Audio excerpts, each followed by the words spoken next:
Bom dia, boa tarde, boa noite. Meu nome é Raissa, não é Raíssa. Eu sou psicóloga, psicanalista e mestrando em filosofia da psicanálise. E nesse podcast eu falo sozinha ou acompanhada sobre a história de alguns conceitos e textos psicanalíticos e também sobre temas do dia a dia que perpassam as áreas de estudo da psicanálise. Afinal, a teoria está na vida.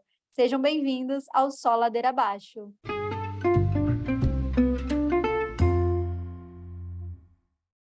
E aí, pessoal? Cheguei de novo. Como é que vocês estão?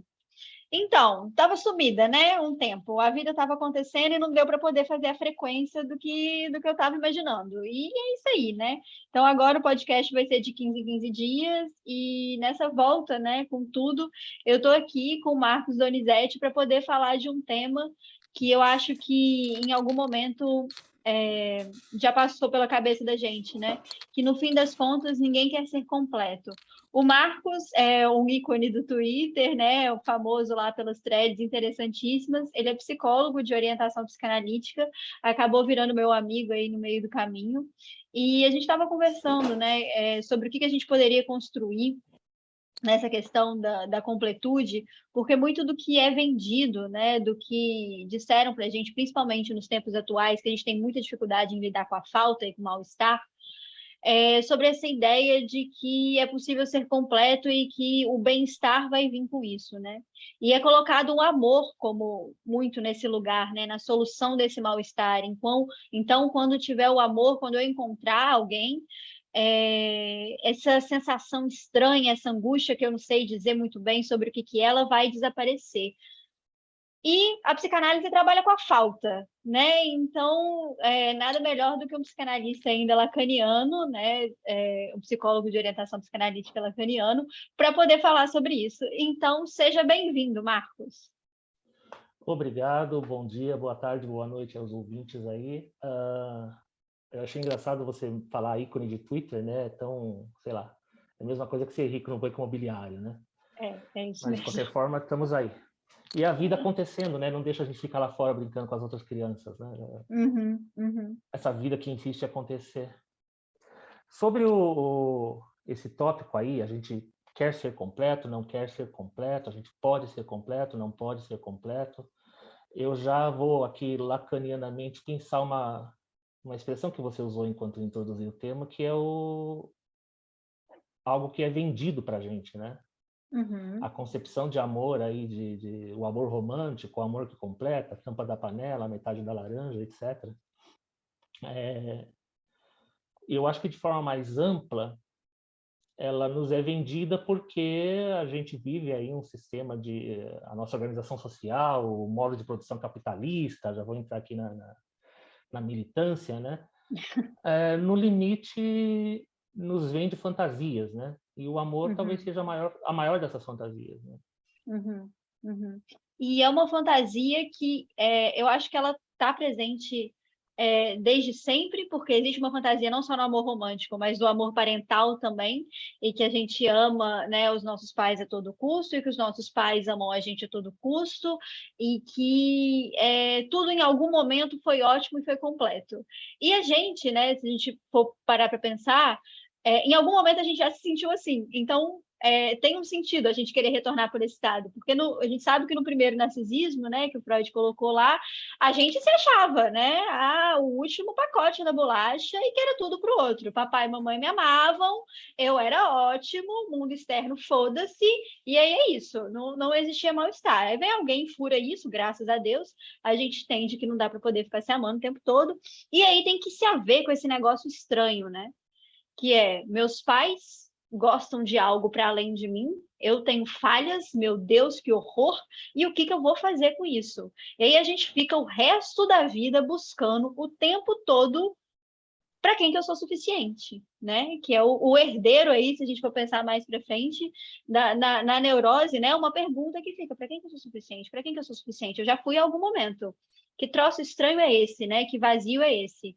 E aí entra o Ou amor, né? obsessivamente falando, né? Não para quem eu sou suficiente, né? Mas preciso ser suficiente para todos, né? Sim. Para poder mascarar isso que você chamou de estranho, né? Que no fundo é o desejo do outro.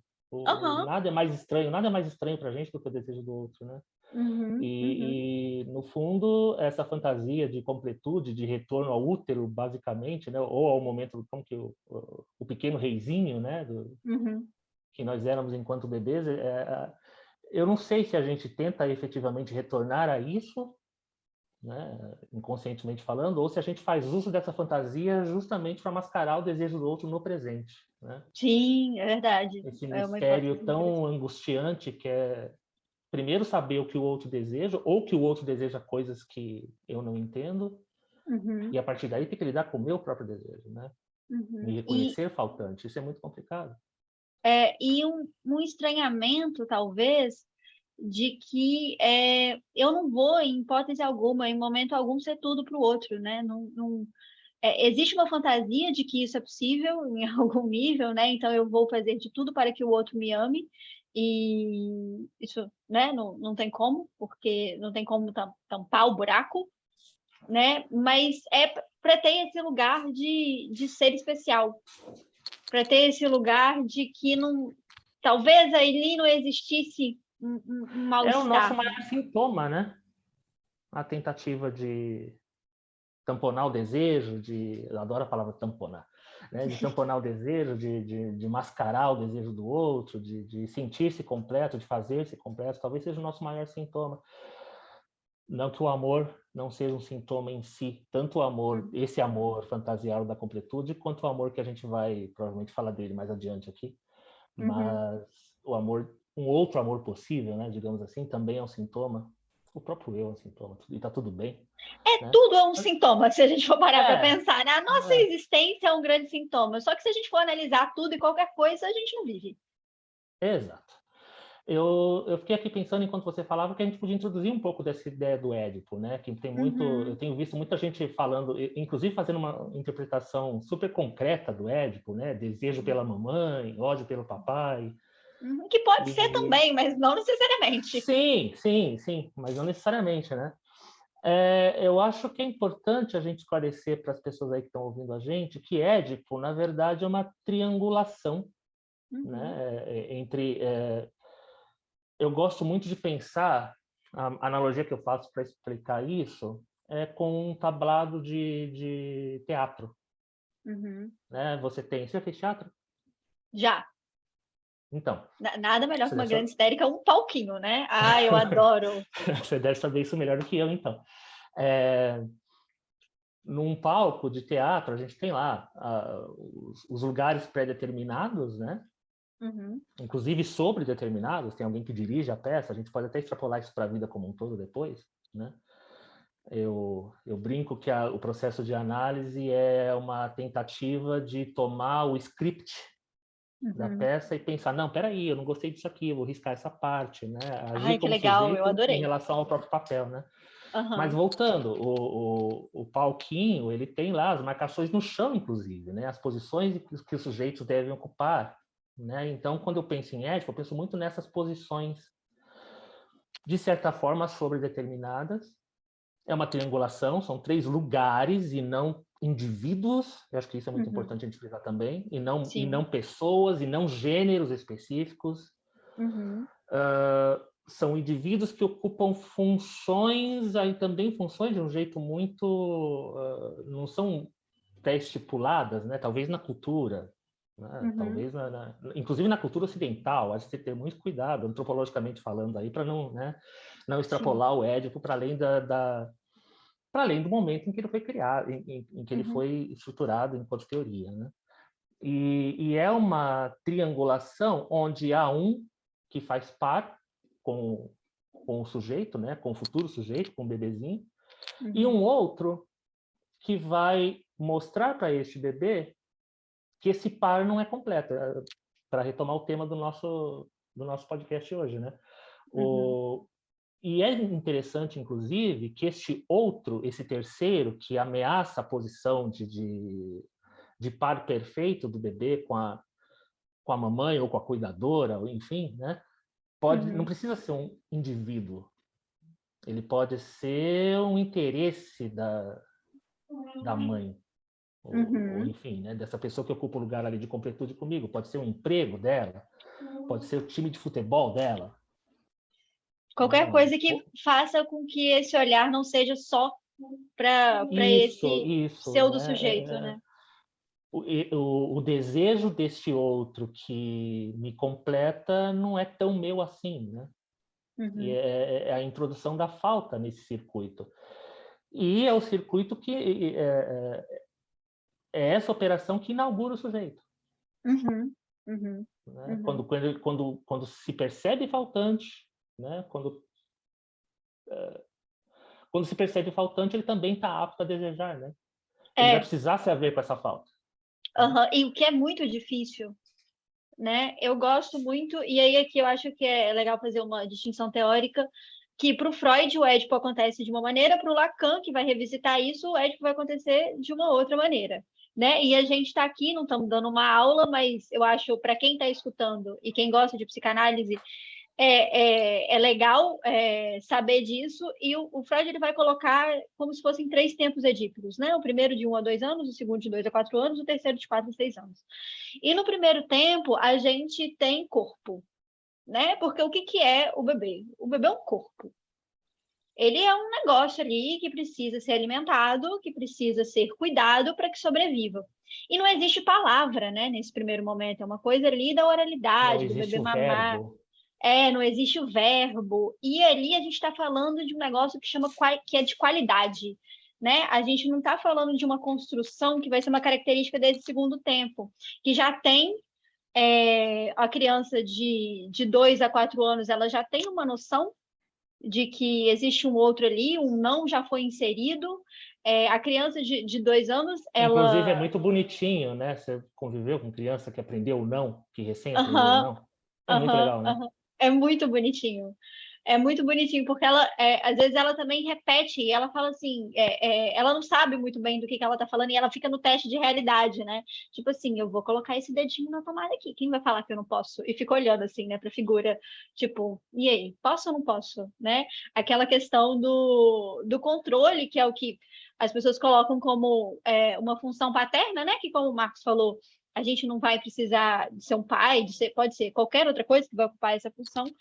E ele vai entender, né, nesse momento, que ele não é tudo para nessa triangulação, que aí vira, né, uma triangulação, e ele está tentando ser tudo para o outro. Então ele fica meio que jogando assim, né, no controle. Ele falou assim, eu quero seduzir aqui quem tá perto de mim, né? E a criança de 2 a 4 anos, ela já fala.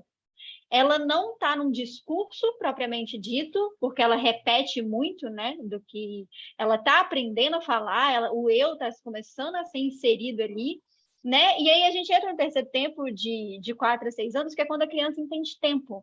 E é muito bonitinho, porque antes ela falava assim, eu almocei hoje e ontem. Ela não entende o que é hoje, o que é ontem, o que é amanhã. É tudo muito confuso, né? Os horários, ela tá estruturando. E aí, quando ela entende morte, e criança de 5 anos geralmente fala muito de morte, os pais ficam meio horrorizados, tipo, ai meu Deus, por que meu filho está falando de morte? E é uma coisa normal, né? Porque ela vai entender o tempo quando ela entende morte. E aí tem o registro da perda, né? Que é esse final do Édipo, que para o Lacan vai ser com 3 anos, não é isso? Mais ou menos? E o Freud vai colocar ali 5, 6 anos. Mas aí você me corrige se eu estiver errada. Não, sim, mas eu gosto de pensar, eu diria que, se a gente pensar, inclusive, que esses tempos do Édipo, aí não sei se a gente vai entrar nisso hoje, se dá tempo, fica para um próximo podcast, né? A própria questão das estruturas conectadas à passagem por esses tempos do Édipo, eu gosto de pensar no Édipo como um processo de vida não muito demarcado cronologicamente falando, é como se o Édipo fosse um tempo lógico, digamos assim. Né? Porque o sujeito vai vivendo o Édipo durante a vida dele. Sim. Às vezes fica ali na fase 2, às vezes faz a foraclusão do processo todo, né? Os perversos simplesmente negam que isso aconteceu. Mas eu acho que é um processo não tão conectado assim às idades. Acho que era necessário na época da teorização disso, né? Mas essa questão das idades, ela é muito mutável. Sim. Em cada época, né? A gente vê hoje, por exemplo, como os adolescentes, por N questões econômicas, sociais, sociopolíticas, né? a adolescência, a infância são invenções nossas, né? A gente Sim. tenta ali delimitar cientificamente, é até os 3 anos, é até os 6, é até os 8, tem o pré-operatório, não, né? Eu acho que cada sujeito aí vai viver essa questão de uma forma muito própria, num tempo muito próprio, né? Com certeza. E o Freud, ele coloca essas idades por uma questão neurológica também, né? Isso, exatamente, que Ele é o ponto de partida dele, na verdade. É o ponto de partida dele, porque ele queria ser cientista e não tinha dinheiro para isso. Então, ele estava ali tentando provar a psicanálise, né, o tempo todo dentro de uma ciência, e ele vai estruturar isso de acordo com a neurologia, e ele vai colocar essas idades, assim, mas o seu ponto é, assim, fantástico, que é muito mais do tempo lógico. E por isso Lacan veio depois, né, retificando muita coisa e falando assim, olha, podemos pensar de uma maneira diferente, que tal? Que eu acho interessantíssima.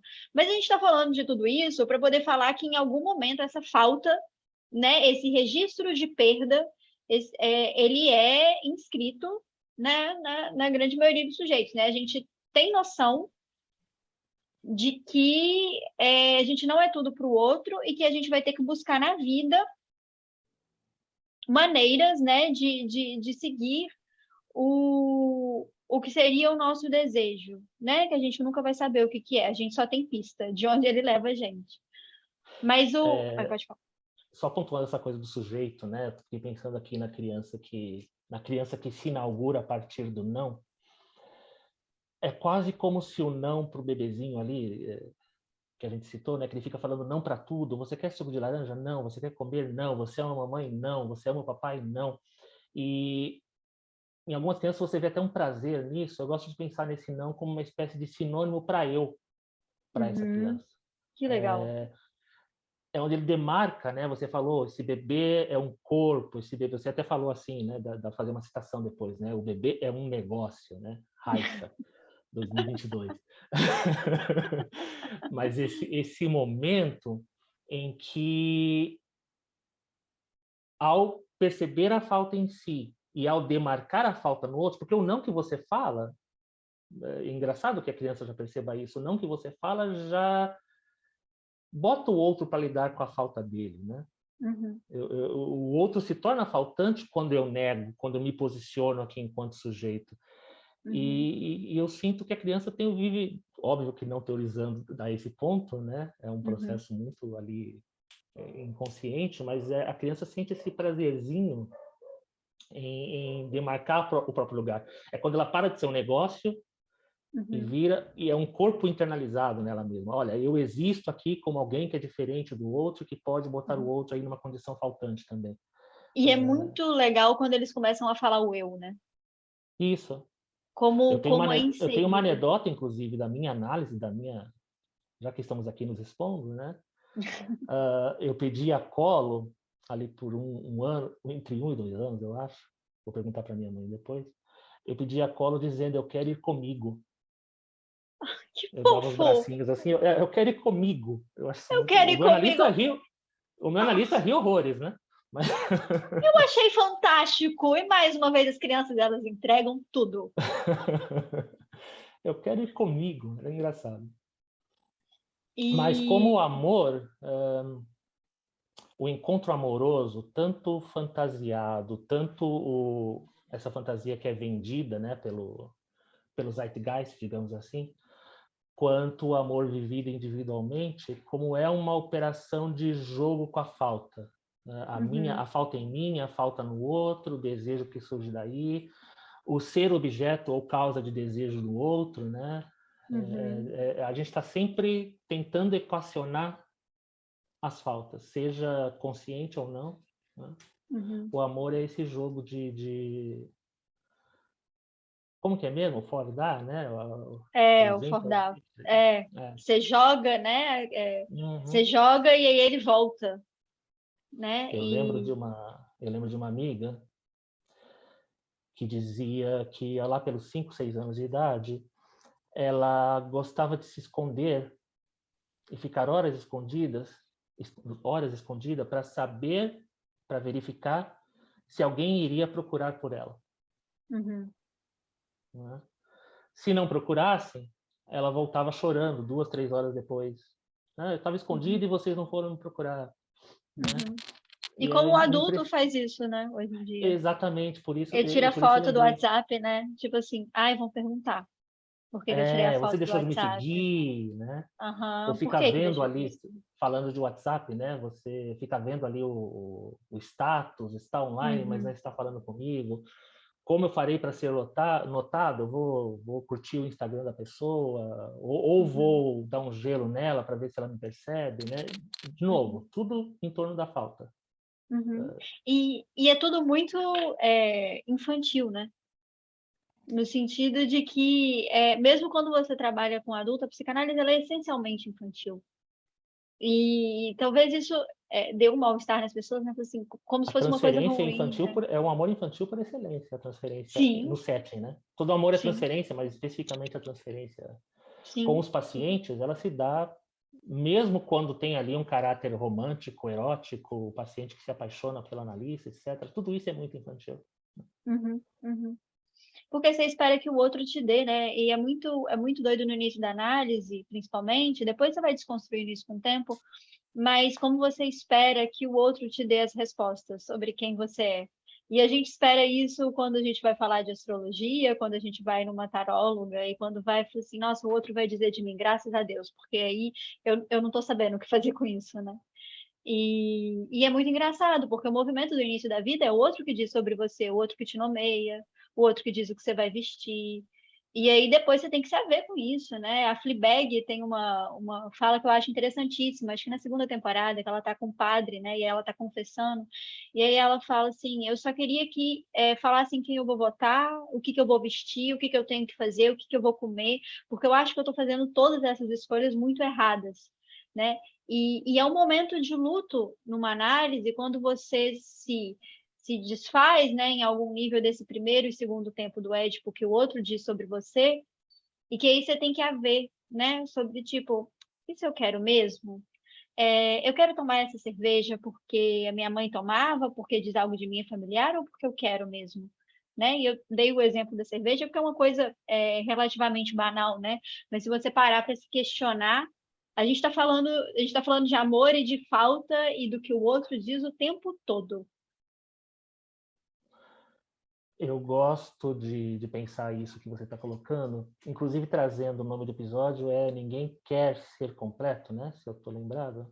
Ninguém quer ser completo, Ninguém isso. quer ser completo, né?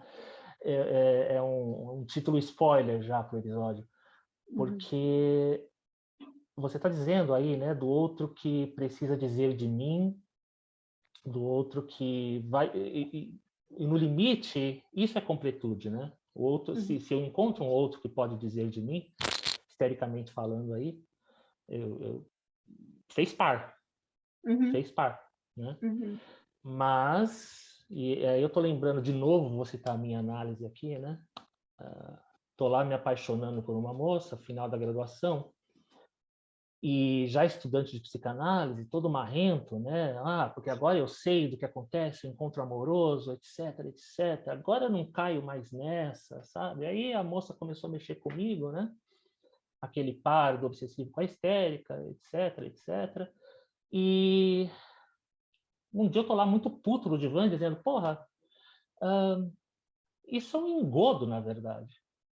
Porque eu sei que ela não quer isso. Né? Ela uhum, fala que eu sou isso e aquilo, mas eu sei que não é por aí. Eu sei que é estrutura, né? Como se a estrutura não fosse sujeito. uhum, Né? Então, o amor é uma mentira, o amor é um grande engodo. Né? uhum, E o meu analista, eu lembro disso, o analista na época, ele falou, claro que é. Isso uhum, tudo é um grande engodo. Ninguém quer essa completude de fato. Olha o spoiler aí, né? uhum, uhum, Mas quem disse que os engodos não devem ser vividos, né? Acho uhum, que e talvez o processo, eu vou tomar cuidado aqui para não querer teorizar a respeito do que seria a verdade. Inclusive Lacan faz todo um desenvolvimento a respeito da verdade, etc. E também uhum, não vamos entrar nisso, né? Tem um livro lá em casa, nem lembro agora que tem é um calhamaço para dizer o que é verdade para os diferentes teóricos da filosofia e não quero entrar nisso, definitivamente.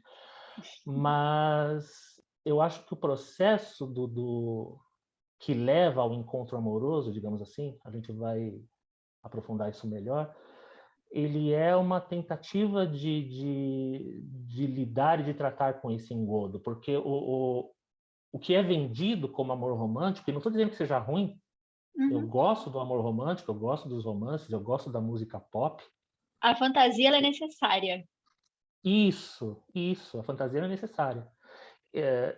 Necessária, inclusive, psicodinamicamente falando. Ela está nos estruturando ali de alguma forma, nos ajudando a enfrentar o mundo. Um mundo sem fantasia, sem essa metaforização das coisas, né, ele seria muito cru. Seria muito... O real da existência sem a fantasia é absolutamente insuportável, né? Mas é fantasia, né? E o encontro amoroso, aí que eu acho, até quando a gente escreve sobre isso publicamente, é engraçado que as pessoas, inclusive, respondem a isso de forma raivosa, às vezes, né? Você está mexendo num vespeiro quando você fala de amor. De um amor que não corrobora a fantasia socialmente compartilhada, né? Então, assim, eu gosto da música pop, eu gosto da ideia de alguém que me complete, eu gosto dos romances, das novelas, dos filmes das princesas Disney que encontram o amor, né? Mas mesmo nos filmes, né, elas encontram o amor e sobe o the end. Não aparece a vivência deste amor, né? O encontro com o sujeito que está ali, né? E ainda que essa fantasia nos sirva e não seja importante, o encontro amoroso mesmo, ele é paradoxalmente muito diferente dela. Eu brinco no Twitter faz tempo, né, que o amor só é possível com a pessoa errada, né? Exatamente, a única possibilidade do amor é com aquele que não nos completa, né? E que, né, como é que é? Em vez de me complete, vem faltar comigo. Eu acho isso Porque muito importante. eu acho que se a gente pensa em completude, a gente pensa que não tem sujeito, né? Não tem sujeito, Porque exatamente.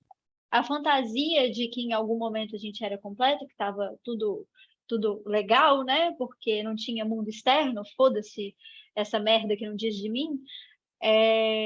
Não existia sujeito ali, a gente era um negócio, né? Um negócio em construção, algo em construção. Não que não Porque seja tentador retornar a esse estado, né? Mas muito tentador, porque aí você tem uma fantasia de que não vai ter angústia, porque viver e se haver com a falta não é legal, gente. Não é legal, né? A angústia, ela é necessária, mas não é gostoso, né? Tem gente que curte, né? Cada um com as suas piras. Mas viver, né? E se haver com essa falta, e se haver com esse mal-estar, é esquisito, né? Viver é um tanto quanto esquisito. E aí a gente lida com isso, né? Eu gosto de uma frase da minha analista que é: a vida é ir lidando com as coisas.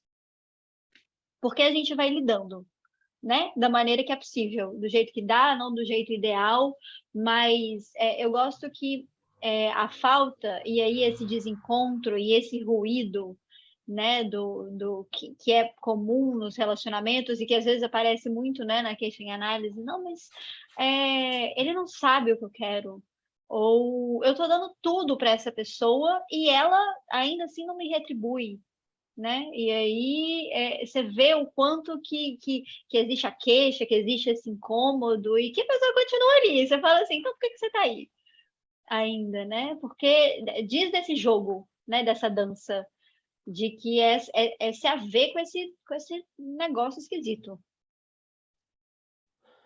a dança da falta, né?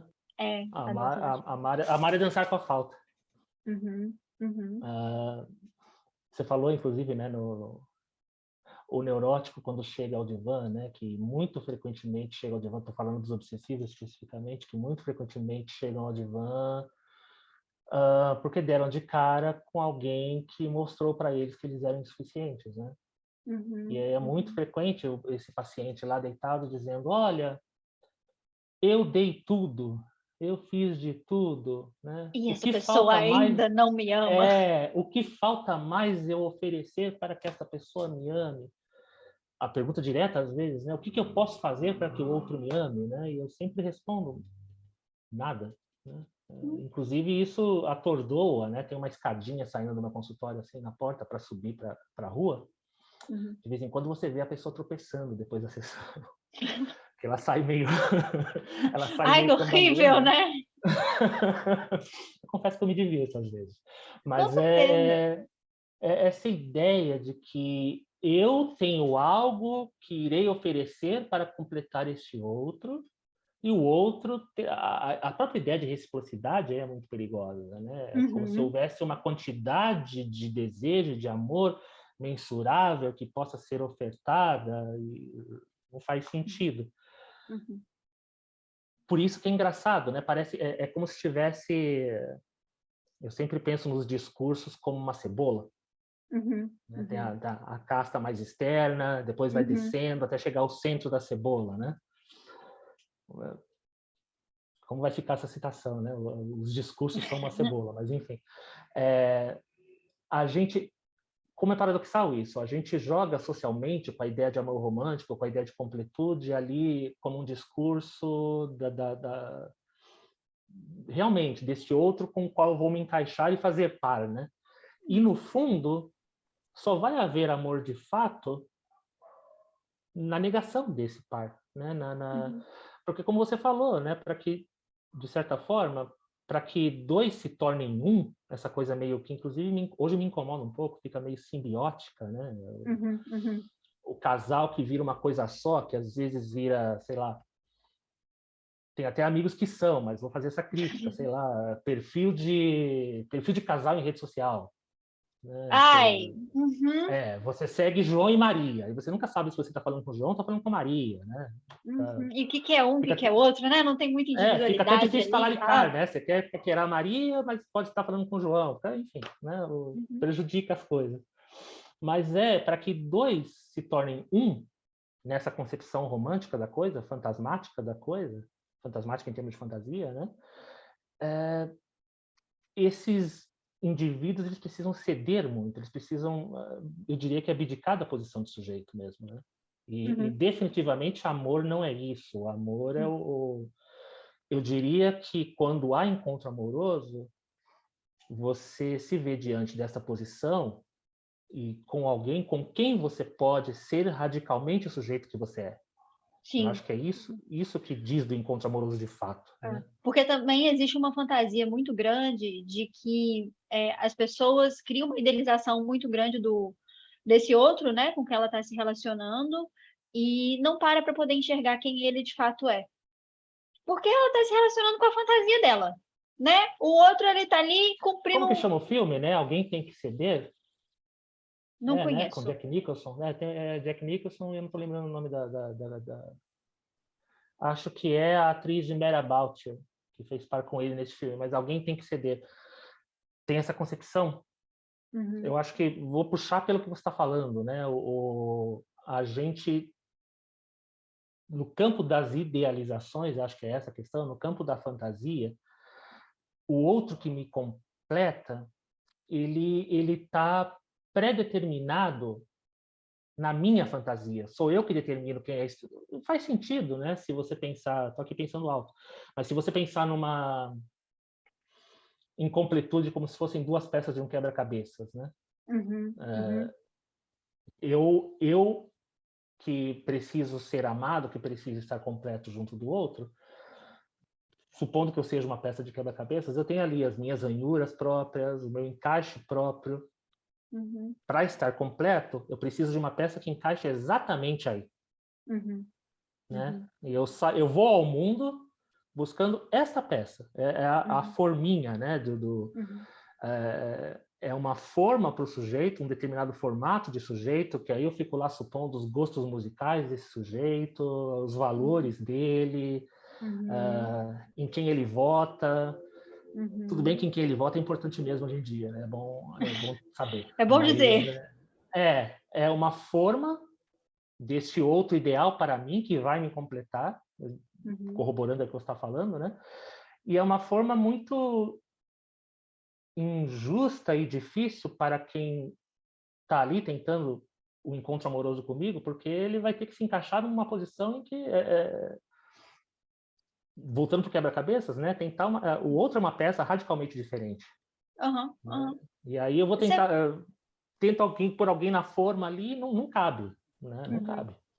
E você pensa assim, né? O outro, ele teve uma criação completamente diferente, é um sujeito radicalmente diferente de você, porque todos são, inclusive os Que próprios deseja de irmãos, forma né? diferente.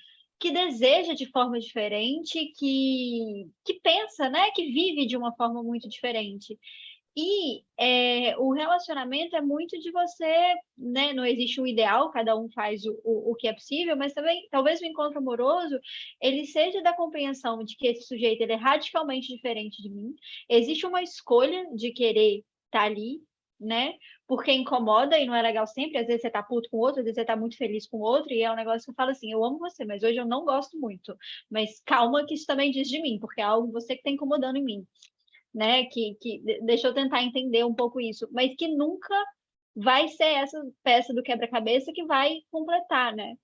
Que em algum momento a gente fantasiou, a gente tem algum registro de que foi assim, né? Porque papai e mamãe me amavam por tudo que eu era, porque eu era perfeito. Não, querido, não era não. Ainda bem. Ainda bem. Ainda bem, né? Eu fico aqui pensando, eu não gosto de pensar o amor como uma linha do tempo, como uma progressão, né? Eu não gosto tanto de fazer essa diferenciação paixão versus amor, Uhum. né? Mas eu acho que a gente acaba precisando um pouco desses conceitos para didaticamente falar desse processo do encontro com o outro, né? Porque é isso, eu vou ao mundo buscando aquele que me completa, buscando a outra peça do quebra-cabeças, etc. e tal, né? Só que o amor só começa no desencaixe, eu acho, né? Desse formato para esse outro ideal que vai ser par com o meu eu ideal, né? Eu acho que é um pouco isso, a gente busca um outro ideal que, no fundo, fará par, na minha fantasia, com alguém que eu deveria ser para o outro. Não, também, então, nesse sentido, a fantasia de completude, posso estar dando uma grande viajada aqui, né? Mas enfim, estamos aqui para isso.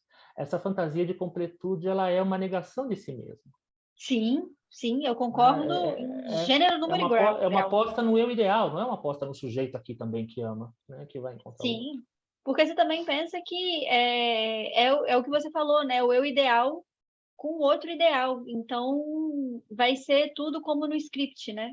Então, também, talvez exista um luto da própria pessoa enquanto está no relacionamento, né? De que ela também não foi muito aquilo que ela esperava e que ela idealizava. Muito frequentemente a gente corre do encontro amoroso justamente para não... É um sacrifício que a gente faz. Eu uso muito essa expressão que nós neuróticos, nós sacrificamos a nossa experiência, sacrificamos o nosso próprio eu no altar do eu ideal. Né? E a gente faz isso com a experiência amorosa o tempo todo, e cada vez mais, eu acho. Eu acho que é, inclusive, uma marca do nosso tempo. Não vou entrar naquela coisa de relações líquidas, etc. Não é por aí. Pelo contrário, eu acho muito interessante que as pessoas estejam buscando encontros das mais diferentes maneiras, etc. e tal. Mas, e aí a marca também daquilo que se vende, talvez, enquanto fantasia, que você começou o episódio falando, tem uma tolerância muito baixa ultimamente. Não sei se é marca do nosso tempo ou se isso fica mais claro hoje em dia. Talvez sempre tenha estado aqui e a gente esteja sendo menos hipócrita. Ótimo. Mas eu tenho visto muito, e aparece na clínica, eu brinco que as pessoas estão olhando para o encontro amoroso como se fosse uma seleção de RH. Eu quero um outro que seja assim, que seja assado, que goste disso, que faça isso. E quando começa a... Tudo bem, chega alguém com essas características maravilhosas, poxa, olha como ela gosta das coisas e como ela fala disso e daquilo, ou ele, etc. Só que aí, quando o sujeito aparece ali, né, quando o sujeito se diferencia dessa fantasia que eu criei para ele, espana. Né? Espana, vou Não sair aguenta a correndo. frustração, né? Né? tem um tanto você chamou de luto, agora você estava dizendo disso, né? Tem um tanto de um luto necessário, um luto da fantasia, que inclusive permite o encontro de fato, né? Só que não estou dizendo também, não faço nenhum julgamento a respeito, porque luta é angústia e cada um que se aveja com a sua própria angústia, né? As pessoas sabem dos próprios limites. Mas é impressionante como a gente foge às vezes desse encontro, né? Do encarar esse engodo amoroso. Mas o engodo amoroso não existe porque o amor é o engodo, ele existe porque a nossa fantasia de amor é o engodo, né?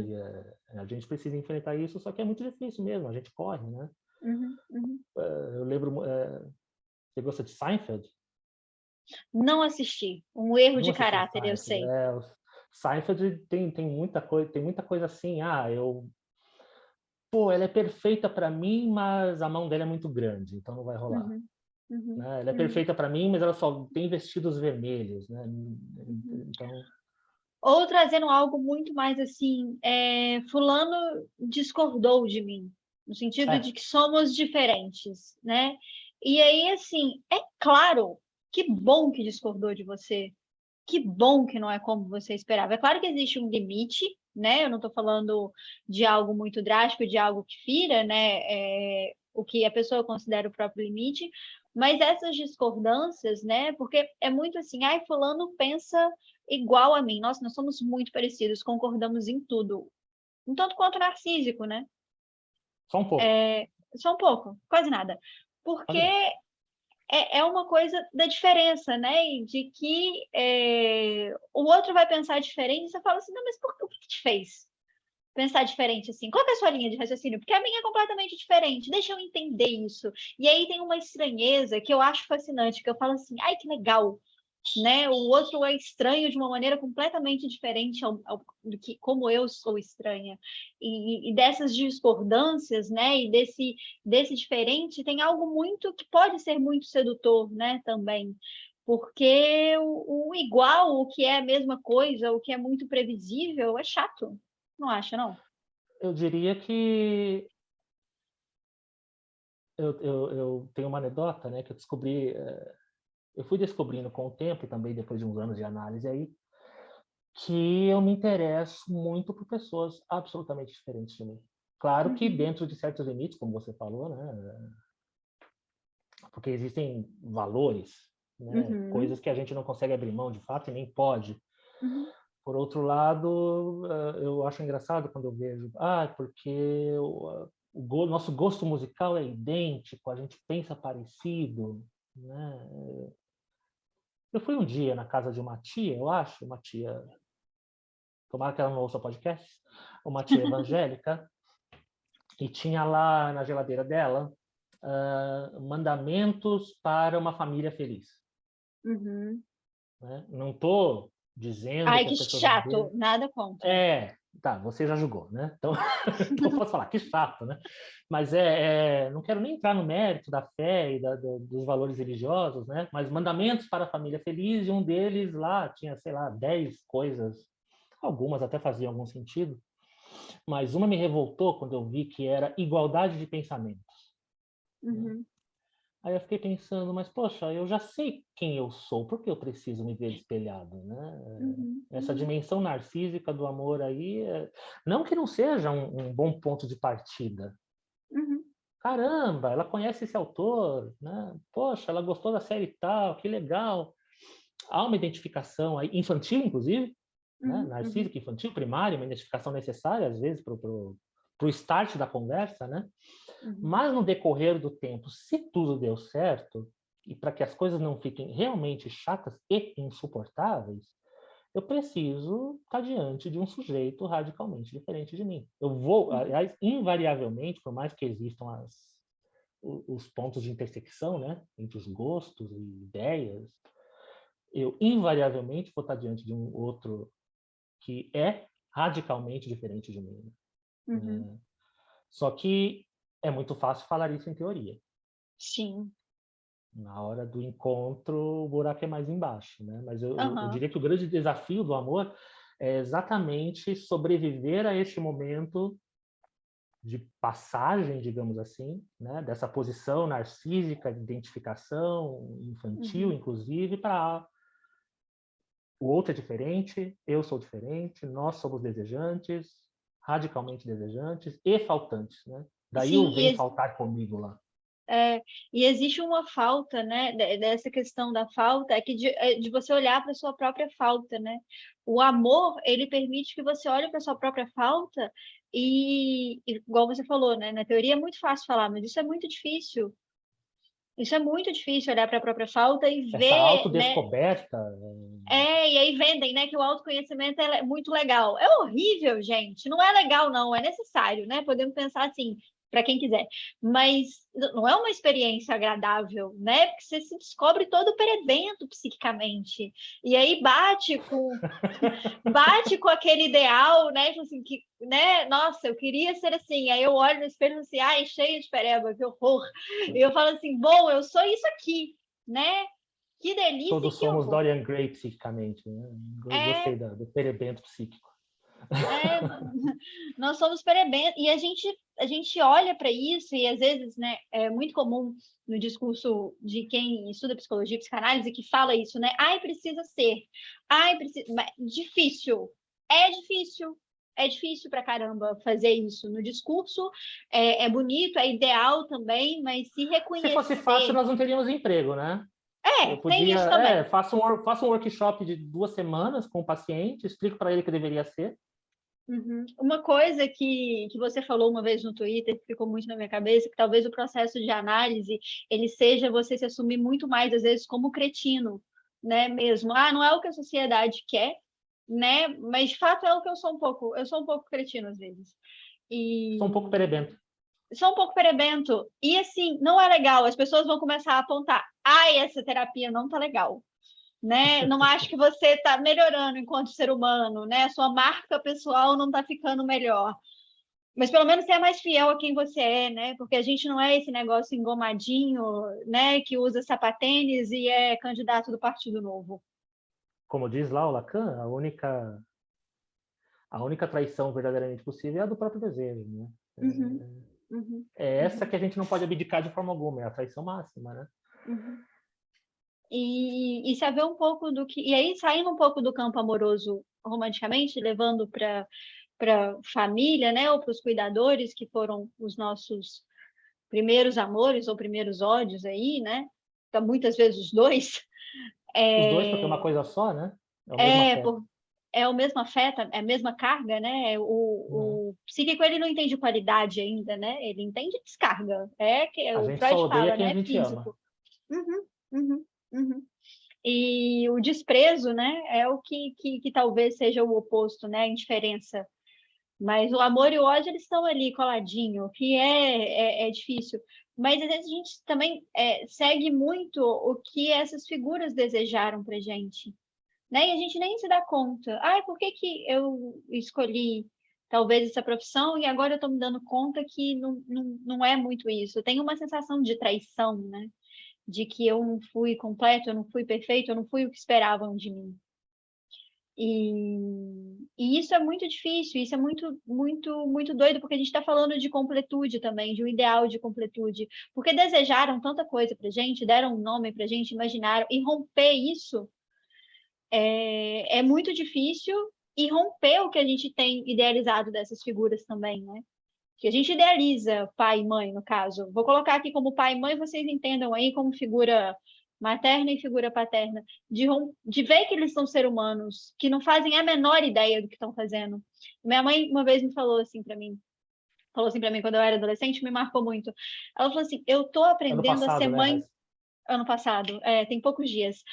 Eu tô aprendendo a ser mãe com você. Eu nunca fiz isso. Eu também não sei do que eu tô fazendo. E aí eu falei assim, uau, Cada né? E bebê hoje em dia inaugura eu uma estou na nova mãe. psicanálise. Não é à toa, mas que assim é um luto muito grande ver que o outro também não é completo, porque a gente acha, né? Assim, pô, figuras fodas aí, né? Ou não, figuras merdas, né? Mas a gente tem uma idealização sobre esses outros e a gente fala assim, pô, todo perebento, igual eu sou também. O analista também é todo perebento. É legal trazer isso. Opa! Né? o trabalho do analista é que o paciente consiga perceber no tempo que ele está perdendo. Foi legal você fazer essa transposição, né, para o amor aí fraternal de alguma forma, porque eu sempre lembro de uma expressão que apareceu no decorrer do meu percurso. Eu confesso que hoje eu não sei se é uma expressão lacaniana, mas com certeza apareceu aí nas minhas supervisões. A análise é o processo de matar o pai. O que se vai fazer numa análise é matar os pais, né? Eu lembro que o encontro com essa citação, essas citações dos lacanianos são potentes, né? Tem uma coisa toda meio misteriosa e tal, mas é muito mais simples do que parece, né? Você mata esses pais como quem mata aquelas peças de quebra-cabeça do ideal, para que exista um encontro radical com esse sujeito que é sujeito radicalmente diferente de mim. E os pais, ou cuidadores, ou o que quer que a gente possa chamar, né? Esses outros aí que ocupam essa posição no tabuleiro edípico, esses, antes de serem pais, eles são sujeitos, né? E é muito saudável para a vida psíquica de todos que em algum momento caia o papai super-homem, a mamãe super-mamãe. Tinha até um personagem não lembro agora, as revistas Cláudia da minha infância tinha lá, Supermãe, né? Um quadrinho. Uma guerreira Ziraldo. O Ziraldo, era cansada. do Ziraldo. Era do Ziraldo. A Supermãe. Aliás, esse ideal, isso daria assunto para outros N encontros, mas este ideal de um amor, o amor de mãe, né? Que o amor de mãe é o completo por excelência na nossa fantasia socialmente compartilhada, né? Isso é tudo muito opressor. É opressor para o filho, para a filha, que vai ter que, para o filho, que vai ter que ir de encontro a esse, né? Eu preciso corresponder ao sonho da mamãe por mim para que eu possa ser amado. Isso é muito violento. Muito. Que Isso é horror. muito violento. E para a mãe e para o pai, né? Eu não posso, sei lá, a criança acordou manhosa, tá chorando o dia todo, tá um saco. Eu queria jogar o bebê pela janela hoje. Vamos esperar que, né, que não comece a rolar uma chuva de criança das janelas. Não é isso que a gente quer. Mas é violento também que o cuidador não possa se sentir cansado, né, se sentir angustiado com essa posição, porque como aí a fala da sua mãe faz a gente lembrar, né, puxando o Winnicott para a conversa um pouco, né, nasceu uma nova criança, temos uma nova mãe começando do zero. Tudo bem, tem a ajuda da vovó, tem o manual, tem, sei lá, o grupo de mães do WhatsApp, de pais, tem. Mas, no limite, na radicalidade da coisa, o que tem lá é um bebê com um casal, ou sei lá, né? Quem for cuidar do bebê, que também está começando ali. Né? Que vai ter, os pacientes que são pais de primeira viagem, assim, eles vêm com questões e situações que eles estão vivendo com as crianças que são coisas do arco da velha, assim, que você não imagina que um problema assim fosse aparecer, né? No manual está tudo muito bonitinho. Você faz os passos A, B, C, a criança responderá do jeito X, Y, Z, você entrega, no fundo é um grande manual do relacionar-se, né? E como a gente fica preso a isso. E, de novo, como isso é violento. Eu serei este outro, uma pessoa legal, uma pessoa melhor, e por conta disso serei amável. E aí tem uma variável que entra nessa equação que é muito perigosa, que é a do merecimento, né? Eu mereço receber amor, porque olha aqui o que eu estou fazendo. Olha como eu sou ótimo. Olha como eu pego sua demanda, mato no peito e saio jogando, né? Olha, eu estou aqui para responder a sua demanda e me ame, né? Então, não dá certo, né? Eu usei esse exemplo dos pais com um bebê pequeno, porque, cara, a criação de um bebê talvez seja um grande encontro desses pais que estão aí, né, mergulhados nas idealizações, né? O bebê que chega ao mundo, ele chega ali, tem uma forminha para ele, né? Ele já foi pensado, ele já foi sonhado durante a gestação. Não estou dizendo que sempre, né? Mas, né? Meu filho será isso, meu filho fará aquilo, Estou escolhendo o nome por causa disso, disso e daquilo. Só que aí, chega o bebê de verdade, eu diria que o bebê de verdade é um encontro com o real. Tem umas situações do arco da velha, que o bebê responde totalmente diferente do que, sei lá, o quer ir comigo, né? Totalmente diferente do que Pura se um espera dele. narcisismo que é uma loucura. Pura. Né? Essa dança com a falta, né, que a gente falou mais cedo, ela está em todo encontro amoroso, independentemente de ser romântico ou não, né? Porque o pai que vai estar diante dessa criança outra, que não é a que ele sonhou, vai ter que abandonar certas fantasias. E isso é maravilhoso, porque, cara, eu acho que o trabalho de criação dos filhos é o trabalho de fazer com que exista ali um sujeito.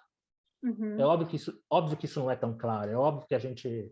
Pode falar. E permitir que exista um sujeito, né? Porque muitas vezes não se permite. E aí você vê uma pessoa, né, que está aí já adulta e existe uma mãe, né, aquela mãe característica, galinha choca, que faz daquele lugar, né? Eu sei de você, você não sabe, né, de você. Eu ainda sei. E aí você não permite, você não solta a mão, né, naquela triangulação, você não solta a mão, dá um tapinha na bunda e fala, vai pro mundo, vai lá, vai se fuder um pouquinho e vai ser feliz um pouquinho.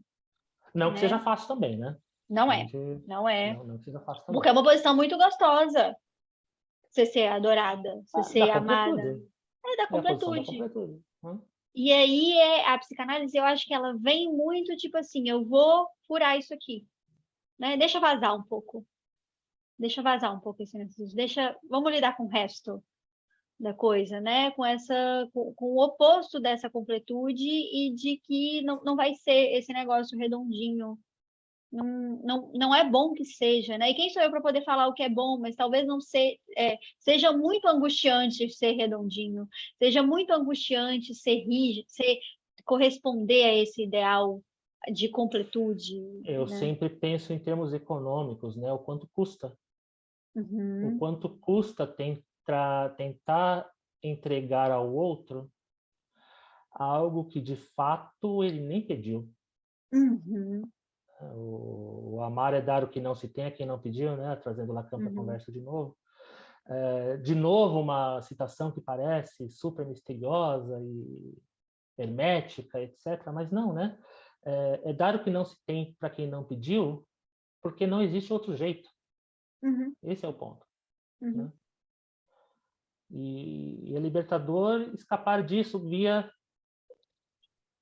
libertador, e na hora enquanto eu pensava que me soou um tanto quanto paradoxal, mas é verdadeiro, né? O amor é esse encontro que só é possível via desencontros. Acho que é por aí. Nossa, assim, tem muita coisa para poder falar, mas eu acho que o tempo aqui já se esgotou. É muito interessante quando a gente se propõe a construir e pensar sobre um episódio. Eu acho fantástico quando ele é radicalmente diferente do que a gente pensou. Porque é dessa troca que acontece aqui, e é do que aparece aqui, e é sobre coisas, geralmente, né? E hoje foi assim, muito mais interessantes do que estava no papel. Né? que talvez fosse a completude, o ideal de que, né, vai ser um episódio que vamos falar aí, sobre né? isso tudo. O episódio ideal. Né? O episódio ideal. E aí a gente fez o episódio possível, que na minha opinião foi muito mais legal. E que a gente falou de falta e que a gente faltou e que o tempo está aí no limite da castração, falando que não dá mais tempo de falar mais coisa. Né? A falta que ignora a pauta. E aí eu te agradeço demais por esse episódio, foi fantástico. Esteja convidado para vir mais vezes, para a gente falar sobre o que é ser homem e o que é ser mulher, que era uma das coisas e que ficou sobrando, né? Mas que a gente pode pegar do gancho. Muito obrigada, viu, Marcos? Foi ótimo. O prazer foi